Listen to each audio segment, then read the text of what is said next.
luokan 2 viimeistä ratsukkoa, 26 Mikko Artio ja 27 Henna Vahantila. Mieli tekisi kyllä. Se oli hieno, kun hyvä nykyyritys. On kuitenkin samoin rikoa. Niin. Henkilöstö eilen vähän lämmin. Joo. Alussa oli ihan hyvästä. Ei se nyt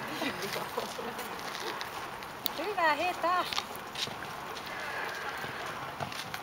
Missä sun hepät on? Tarvitsetko sä apua siihen? Ei, mä vaan tulin sanoa, että kiitos ja näkemiin. Kiitos ja näkemiin sun. Menen ruokkiin kiireillä. Joo. Okei. Kiitos. Tosi hienosti meni. Tää oli hyvä päivä tänään molemmilla.